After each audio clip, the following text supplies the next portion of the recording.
right, welcome to the Carl Jackson Show. This is your daily dose of objective truth in a world of confusion and lies. Earlier today on Dennis Prager's program, I spoke heavily on Trump's tariffs. I want to talk about that again, and I'm going to build on some of the things that I mentioned earlier, but I do want to give you some new news that has happened.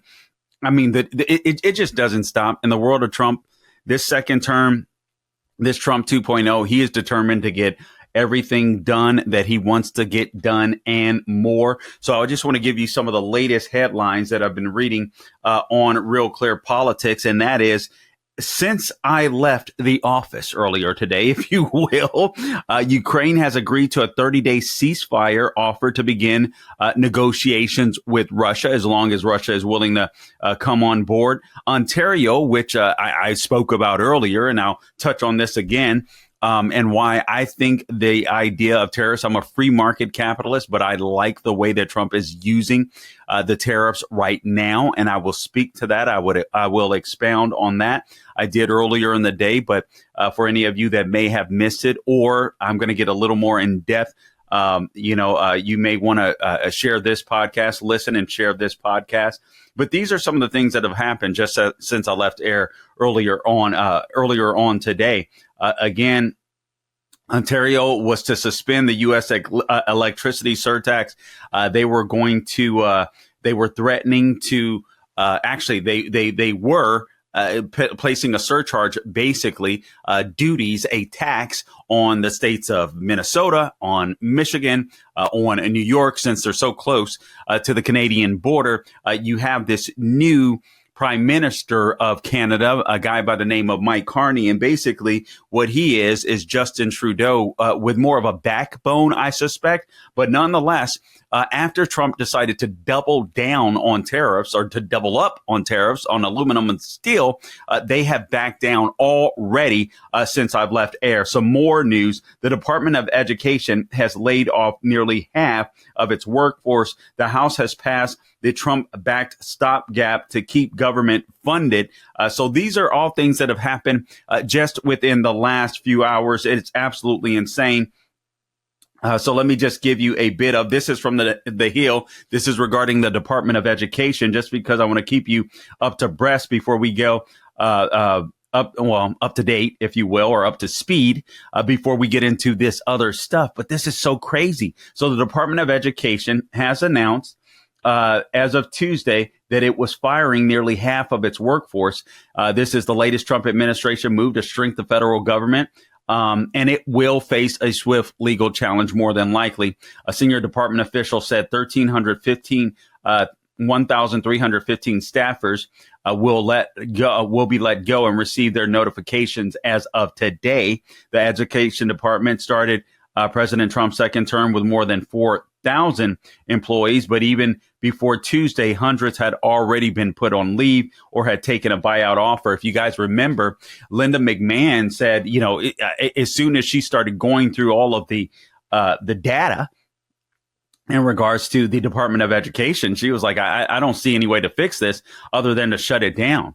After this reduction, there will be 2,183 employees, according to the Hill, left with the department, which Trump has repeatedly called to shutter completely. The senior official said the reduction in employees will not impact student aid, free application for federal student aid forms, formula funding to states, operations for students with disabilities, civil rights investigations, or any statute mandated obligations from Congress. The department focused this layoff on teams that were reductive or unnecessary.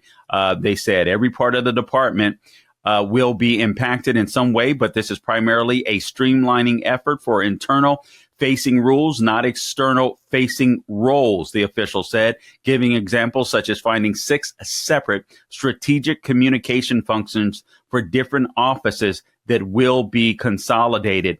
The announcement comes after the federal agency told staffers to leave the offices by 6 p.m. today. Wow. I mean, this is fascinating. And this is what the left is literally finding something to complain about every day. What's happening with this Trump administration is they're moving at such a quick pace. The left can't do anything but complain. but talk about Elon Musk. They want to distract from the things that are happening. They want to distract from the bloat. You can go to the Doge website and you can see the absolute corruption and fraud and the waste that has been spent in Washington, D.C. for so long. And a lot of what's happening today is they are getting, or what's happening this go round in Trump 2.0 is they're getting rid of a lot of duplication. You guys might remember, if you listened to me earlier today, the VA said they saved $900 million after reviewing just 2% of contracts. Now, Doug Collins says, listen, we're actually going to hire more employees that are going to be working in what they call, what did he call them? I want to make sure that I look this up and so that I get it right. But the VA has saved roughly $900 million after reviewing just 2% of its contracts. VA Secretary Doug Collins announced. He posted on X that no matter what, no changes will result in the cut to health care or benefits to veterans and VA beneficiaries. As I read earlier, here's a direct quote from the Secretary of the VA. The VA will always fulfill its duty to provide veterans, families, caregivers, and survivors the health care and benefits they have earned. That's a promise. And while we conduct our review, the VA will continue to hire for more than 300,000 what they call mission critical positions to ensure health care and benefits for VA beneficiaries are not impacted. He went on to say there are many people complaining about the changes we're making at the VA, but what most of them are really saying is, let's just keep doing the same thing the VA has always done. And he says for him, that's not gonna happen. The days of kicking the can down the road, and I'm still quoting him, by the way, and measuring VA's progress, and I love this line, by how much money it spends and how many people it employs, rather than how many veterans it helps, are over. So that's the goal. The goal is streamlining. He talks about one example. He says, quote, we're conducting a comprehensive review of the VA's 90,000 contracts, which are worth more than $67 billion. And he said, revealing that after reviewing, again, just 2% of these VA contracts, they were able to cancel nearly 600 non-mission critical or duplicative agreements. So you got a lot of duplication. You got a lot of people that are performing duties within the VA where they're absolutely not necessary. This guy's a vet himself. And he says that will save the department roughly $900 million. And he goes on to say, just imagine how much more we'll be able to save after we review the rest of the VA contracts. The money we're saving by eliminating non-duplicative contracts is money we're going to redirect to veteran-facing healthcare benefits and services, resulting in massive improvements in customer service and convenience. You never thought you would hear that term, customer service, when it came to the VA, but that's what they're shooting for. We regret anyone who loses their job. It's extraordinarily difficult for me, especially as a VA leader and your secretary, to make these types of decisions. But the federal government does not exist to employ people. It exists to serve people at the VA. We are focused on serving veterans better than ever before, and doing so requires changing and improving the organization. Do you blame the guy? Do you blame the guy? This is a guy that wants to go in and make a change, and Trump is working at breakneck speed to do so. You got the Department of Education, guys. The Department of Education and the federal government is not necessary. You have states that can run their own educational programs. You can block grant, if you like, from the federal government. You can have a test that determines where people are at so that there's a standard across the country. In fact, we do. That's called the SAT. It's called an ACT. Kids can go to trade school. There are plenty of ways in which you can figure out how to create national standards without having a national bureaucracy of a bunch of woke liberals running or reigning from on high that are unaccountable to anybody, that are actually interested in promulgating their own careers and their own advancement, rather than teaching children basic reading, writing, and arithmetic, and not spreading their woke ideas using the Department of Education, much like we witness in USAID with this global LGBTQ and trans. I mean, just absolute nonsense that was being spread. We saw it in the EPA with Stacey Abrams. We talked about it the other night. $2 billion to future forward, allegedly to buy energy efficient appliances for the poor in Georgia. Give me a freaking break. This is the corruption that we're seeing. And now with the Department of Education, half of the employees are gone bye-bye, or nearly half are gone bye-bye at this point. I think this is good. And listen, listen, people are people. People, and people are going to be hurt by this. I don't want to minimize that. I get that some people are going to be hurt, but guys, we are just too far in debt. And the good news is, if these people are qualified, right? If they're qualified, they can go out in the private sector, help rebuild the private sector, and get jobs there. And again, it's not my intention to be harsh, but this has to happen. We haven't been in a predicament like this in God knows how long to be able to make these changes to our federal government. We have a president that is willing to do so. And now it's time to take advantage of these opportunities to return the government to the people. And actually, when we get back, I'll talk about the tariffs, because that's what Trump is doing too. He's returning power to the people. I'll explain. Ever mega sale on their overstock clearance and brand new products. For example, you can save over 50% on this season's flannel sheets. The queen size is only $59.98 and the kings are only $69.98, but they sell out fast every year. So be sure to order now. You can also save 30% on their brand new Mike crosses. They're designed in the likeness of the one that Mike has worn every day for over 20 years. They come in men's and women's styles, and they're made right here in the good U.S. of A. Get the 2025 six-piece My Towel sets for only $29.98. The initial quantities are extremely low, so get them before they or while they last. And I can't forget to mention the My Pillow. It's just $14.98. So to take advantage of the first ever mega sale, go to mypillow.com, use promo code Carl, or give them a call at 800-858-0263. 800-858-0263 is the number to call in. But wait, remember that $75, the $75 free shipping rule. So, that ship is sailed, because right now, for a limited time, every order ships free. That's right. Every order ships free. MyPillow.com, promo code Carl, or give them a call at 800-858-0263. All right, guys. So what's the purpose of tariffs? I spoke about this earlier, but the purpose of the tariffs, they're serving several purposes for Trump. I know a lot of people are uncomfortable with the back and forth. I totally get it. At times, I feel a little uncomfortable, but I've been saying give Trump some grace. I think this will work out for America in the long run, because what we're witnessing with the Trump administration is something that we're just not accustomed to. And this is somebody that really is trying to return or restore the power of the federal government, the U.S. federal government, back to the people. And he is legitimately trying to make America great again and make America strong again. And we throw that term around so much that I think sometimes it just goes right past us. But one of the reasons why Trump is using tariffs is obvious. He stated it from the beginning. He's using it as leverage. He's used it against Canada and Mexico. He wanted them to secure the border. He wanted more fentanyl to cease coming across the United States border. He felt like they could do more. Obviously, it's a protectionist move as well, because he wants equal trade. He wants fair trade.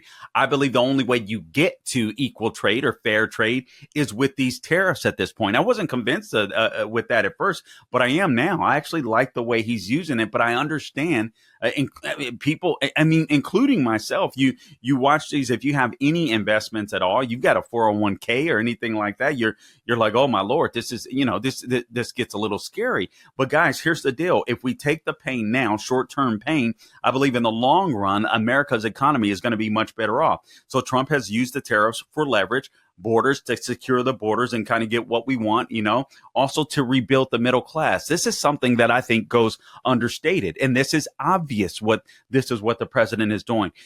Just consider the guy, Mark Carney. Mark Carney is the new prime minister of Canada. This guy is a global elitist. For those of you that don't know, Mark Carney has replaced Justin Trudeau just in the last couple of days as the prime minister. Carney received over 80% of the Liberal Party vote on the promises of resisting President Donald Trump's tariffs. Now, that hasn't worked out so well, and I'll get to that in just a second. But let me get back to my point, and then it's important that I explain what Canada tried to do, and we'll see how things work out. Because I've said, and I said earlier today, I don't like when Trump says, let's make Canada a 51st state. I don't like that. I know a lot of conservatives, I get it. It's fun. It was fun to me at first, but that's not going to happen. And frankly, we wouldn't want them to be the 51st state because they're pretty liberal, right?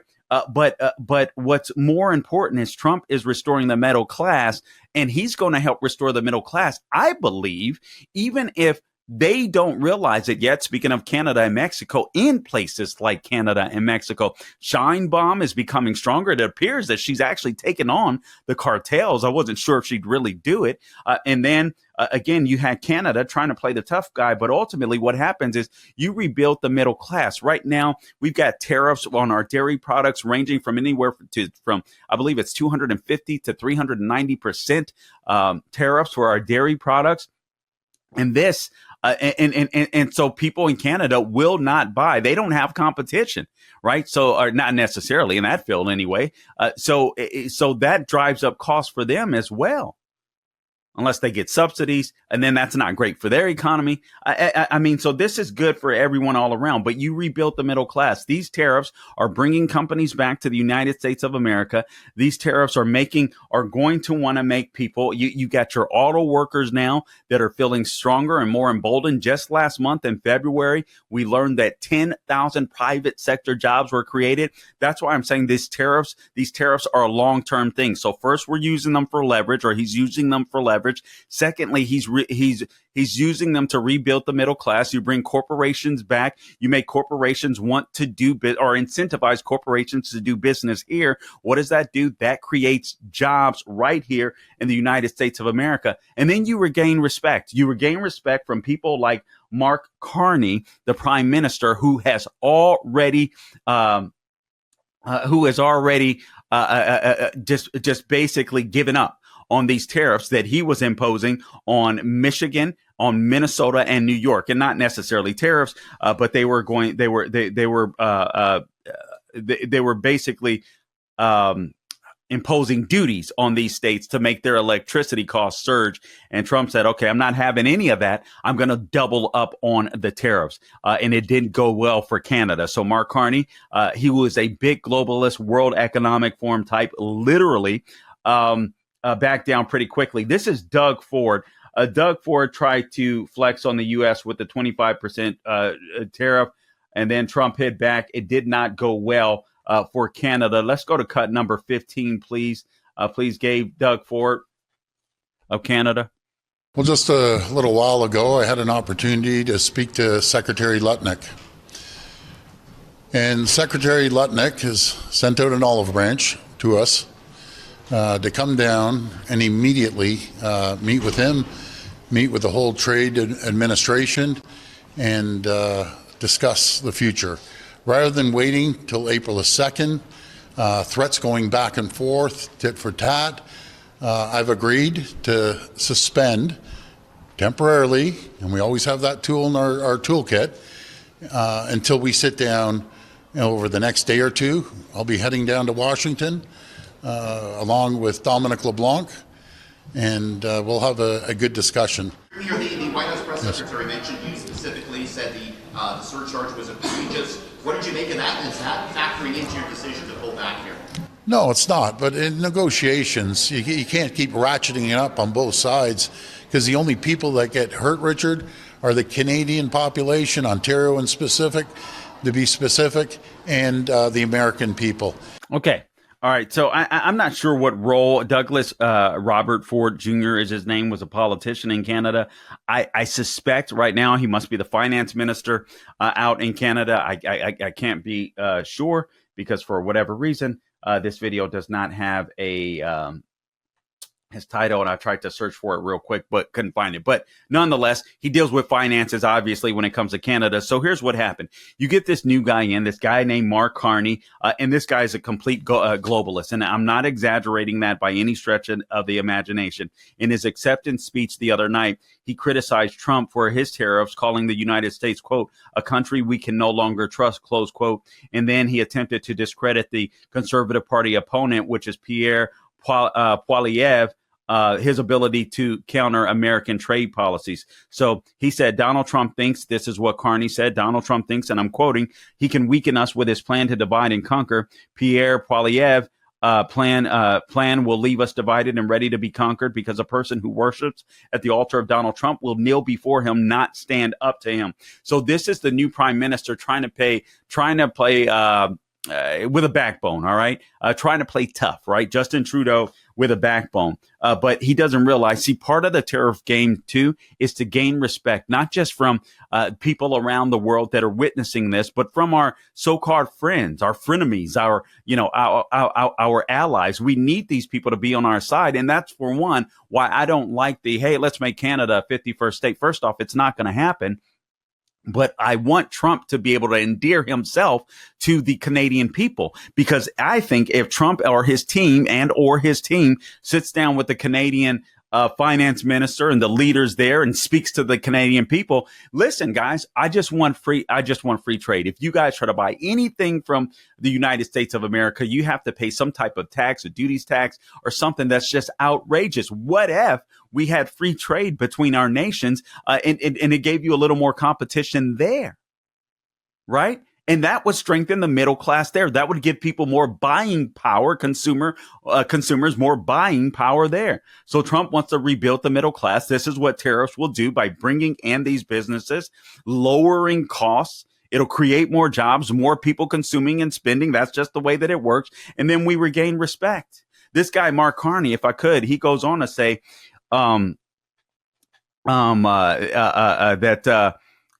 what did he say? Oh, okay. Let me just quote this. This is from the Daily Signal earlier.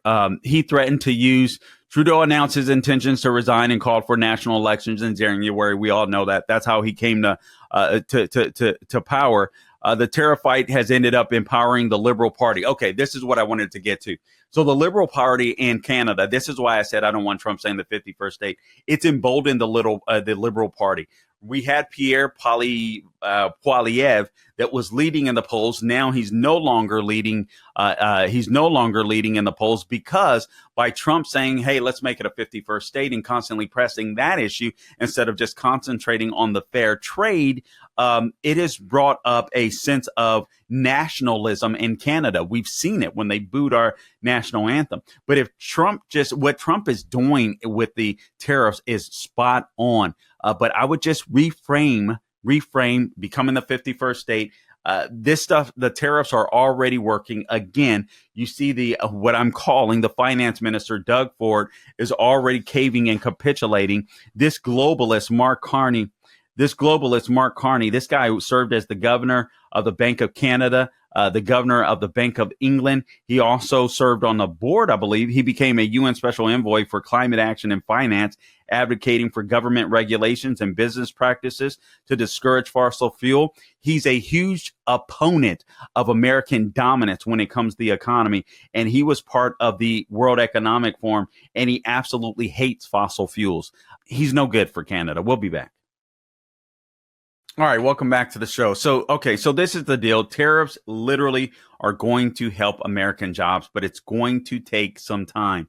And I want you guys to hear what Secretary of State Marco Rubio had to say to George Stephanopoulos when he appeared on his program over the weekend. Things aren't going to bode well. Cut number 2, Party. I mean, it's as simple as that. But I suspect that things are going to be much better. Not just in 6 or 9 months. You guys may have heard the news that egg prices are already down $1.85 from last month. So things are starting to happen. Things are starting to be put in place, and things are starting to occur under the Trump administration, where the economy is going to get better. But our frenemies, we have to make sure that our frenemies are with us. And when I say frenemies, I mean Mexico, I mean Canada, Victor Davis Hanson described him in the same way. This guy, Carney, is not friendly to the United States, so we have to use tariffs to pressure these people to continue to work with us. He's a big climate change guy. He's against fossil fuels. This could complicate our relationship in rebuilding and restarting the Keystone XL pipeline. So I believe that Trump has he has to place these tariffs. He has no other choice. He has to place these tariffs on Canada because he's got to be able to bring them to the table. So again, what are these tariffs doing? They're being used, or why is Trump using them? He's using them for leverage. He's using them to rebuild the middle class, and frankly, not just in the United States. This will help the middle class, frankly, in Northern America. And I think the elites hate this because what the elites have been used to doing is robbing the middle class and enriching themselves. Trump is reversing that. He's reversing that. So I got to give him credit. Give the guy credit where credit is due. Okay. I want to move. I want to move on from that. There's just so much to get to. Let me just give you some of the latest news, and I'll give you a couple of videos that I want to show you too. You had President Trump and Elon Musk at the White House today, and I thought it was so cool. Trump bought his Tesla with Elon Musk in front of the White House, so that's pretty cool. But let's see here. Let's go to cut number 14. See what Trump has to say here. This is Trump with Elon Musk in front of the White House. I suspect that this is the Tesla that Trump bought, even though several were lined up. Let's roll it. Cut number 14, please, Gabe. I'll watch Secret Service go crazy. Thank you. I mean, if you actually drove it around, it would really be wild. Wow. My goodness, That's beautiful. This is a different panel than I've had. Everything's computer. That's beautiful. Wow.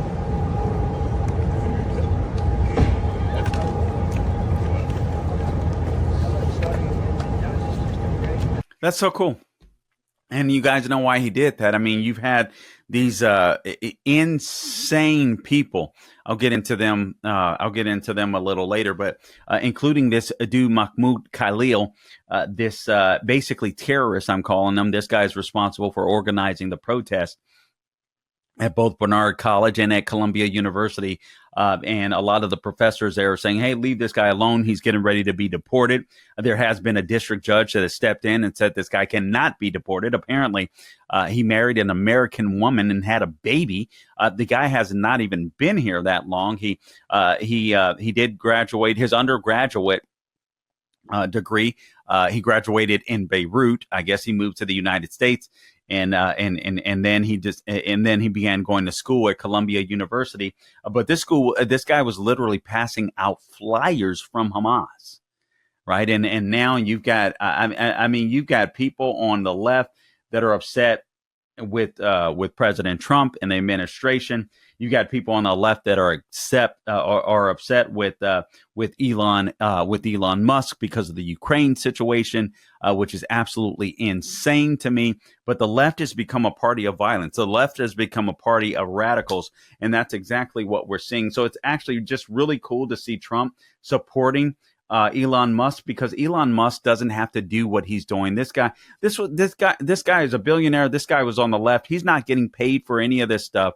This is a guy that genuinely wants to make America great, and has said in an interview with Sean Hannity a couple of weeks or so ago that he realizes and he understands that essentially there's no place else to go. He couldn't build this type of business anywhere else.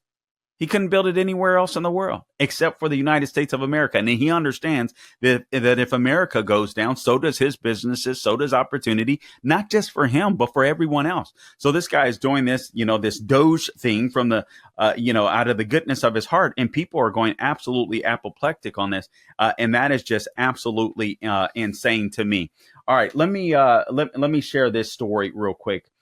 Because I just think it is so cool. And actually, I'll dive in. I want to dive in a little further to what's happening at the college campuses with Columbia, but I'm going to save that for another time. I want to go a little more in depth on that, more time than I have to give right now. But I do want to make mention of this. If we could go to cut number 16, Gabe, this stuff, again, I mentioned this at the top of podcast, but this stuff has broke in the news. I mean, literally. I mean, after I got off of air with Dennis Prager, I mean, this from Dennis Prager's show, and it's just crazy to me how fast this stuff is moving. Let's play cut number 16, please, Gabe. Today, we made an offer that the Ukrainians have accepted, which is to enter into a ceasefire and into immediate negotiations to end this conflict in a way that's enduring and sustainable and accounts for their interests, their security, their ability to prosper as a nation. I want to personally thank, we both want to thank the Kingdom of Saudi Arabia, His Majesty, for hosting us, for making this possible. They've been instrumental in this process, and we're very grateful to them for hosting us here today. And hopefully we'll take this offer now to the Russians. And we hope that they'll say yes to peace. The ball is now in their court. And but again, the president's objective here is, number one, above everything else, he wants the war to end. And I think today Ukraine has taken a concrete step in that regard. We hope the Russians will reciprocate. Now, you guys may or may not know that, and guys, I mean, this was all in an effort to bring Ukraine to the negotiation table, but Ukraine had lost. Basically, Trump had given them, had taken away their aid, and not only that, but their ability, their intelligence, their intel. So they were fighting Russia blind. Now, that sounds cruel, and honestly, I understand the frustration of people that might be out there, but this is the only way you're going to end this war. I think Russia has taken approximately 20% of Ukraine, and Trump wanted more from the deal. Quite frankly, more than just minerals. He talked about he wanted movement. He wanted concessions such as giving up territory to Russia. So this is I think Volodymyr Zelensky, what Trump wanted to do when he told Volodymyr Zelensky he wanted an apology. And by the way, Volodymyr Zelensky did end up writing him a note within the last day or so apologizing for his behavior at the White House last Friday or so. Or a week ago. Anyway, apologizing for his behavior at the White House. But these are some more concessions that Trump wanted. He wanted elections in Ukraine, possibly for Zelensky to step down. But he wanted Zelensky to concede to Russia some territory, because frankly, that's the only way this deal is going to get done. Now, I got to be honest with you guys. I am not for I'm not in a nation building in any way, shape, or form. It simply doesn't work. Ukraine is Ukraine. Listen, guys, it's a corrupt country. In part, I believe that's why we have to bring this war to a close too. And Europe wasn't doing their part. I think they wanted Ukraine as a buffer, but they didn't want to be a part of the fight. And now they're talking about stepping up, and they're talking about stepping up only because they have to step up. But I don't. If the Ukrainians want Zelensky, and then they'll have Zelensky. And apparently the parliament or whatever system they have out there wanted him in for a longer period of time. What I'm concerned about is the minerals deal. Now, the minerals deal, you guys have to understand, this minerals deal will put us right smack in the middle between Russia and Ukraine. So in a sense, that is national security for Ukraine. Honestly, that's a little scary when you think about it too. But this is Trump saying, Russia, you're going to have to work with us because we're going to do business there, and you're not going to attack us. That's going to provide a buffer there. But this is just interesting news. This is amazing news. I mean, again, a ceasefire deal that has been brokered. You have this deal with if I can find it real quick, where the House has agreed to. I'm looking for it right now. The House passes a Trump-backed stopgap to keep the government funded. All of this happened in the last few hours since I left the air. Ceasefire deal with Ukraine. The Department of Education, basically gets rid of half of its employees, and the House passes the stopgap measure to keep the government funded. Just real quickly, nearly halfway into the fiscal year, Republicans gave up Tuesday and passed an extension of spending primarily at the 2024 level, saying they wanted to turn the page and start on President Trump's agenda. So they cut a few programs and increased funding for Republican priorities, is what they did, such as immigration enforcement and the military. So this is known as a CR in Washington speak, and it passed 217 to 213, all in a day's work.